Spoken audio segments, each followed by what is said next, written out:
adduun ay ka buuxaan waxyaabo ku mashquuliya buuq badanna uu ka jiro sidee howl diiradda loo saaraa ilaan waxaa jiro mashquul uu u weyn yahay aaladda smartphone-ka Cal Newport qoraal la yiraahdo wuxuu buuggiisa kaga hadlay casrigan la joogo sida ay muhiim u tahay in si xoogan diirad wax loo saaro buugga ugu magac daray deep work ama shaqo qoto dheer inta muuqaalka loo guda galin waxaan idin codsanaynaa inaad nagu soo biirtaan oo ka mid noqdaan bahweynta ku xiran channelkeena hatta inaga daawanaysaan YouTube-ka subscribe noo saara hatta sidoo kale naga daawanaysaan Facebook-kana follow iyo like hanaga ilaawina aad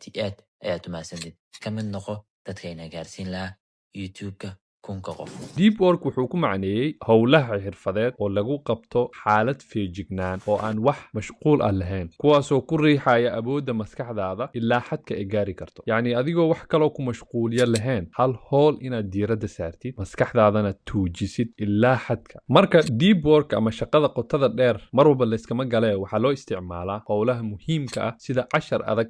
inaad baratid ama inaad buug qortid Cal Newport buuggiisa wuxuu kusoo qaatay 4 xeer oo loo maro shaqo qoto dheer ama deep work xeerka koowaad wuxuu ku leeyahay ku xeel dheerow shaqada si lama filaan iskagama dhacdo shaqada qotada dheer waxaa lagaaga baahan yahay inaad u diyaar garowdo kow isweydii natiijada aad ka rabtid inay ka soo baxdo shaqadan labo waqti cayiman sii dadka intooda badan waxay siiyaan deep work 90 daqiiqo ama 1 saac iyo bar routiinna ka dhigo oo maalin walba xilligaas inaad samaysid deep work saddex goobta meesha shaqada aad ku qabanaysid ha ahaato meel ka madax bannaan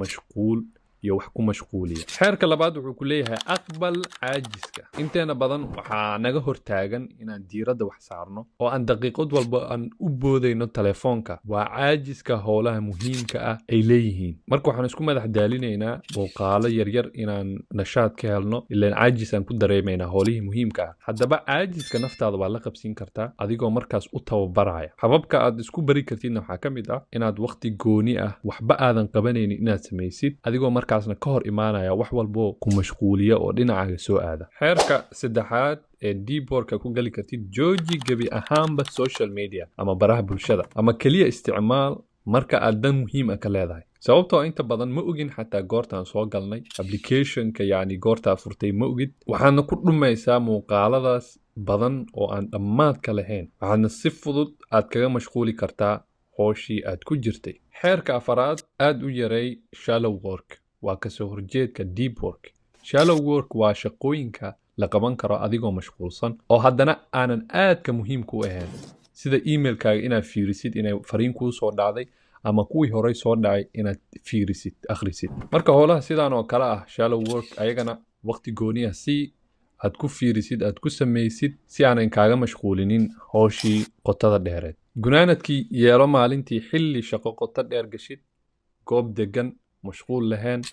mobilkana iska dami ama notificationkaba iska xir naftaadana bar caajiska inay la qabsato muuqaalkan halkaasuu ku egyahay assalaamu calaykum waraxmatullahi wabarakaatu naftayda darindhaba kugu daydayayso dartaan dheelmanayse haddaad diidilayd shalay sowma noqdeen dooban haweenka durbida sacdiyaay sowma noqdeen dooban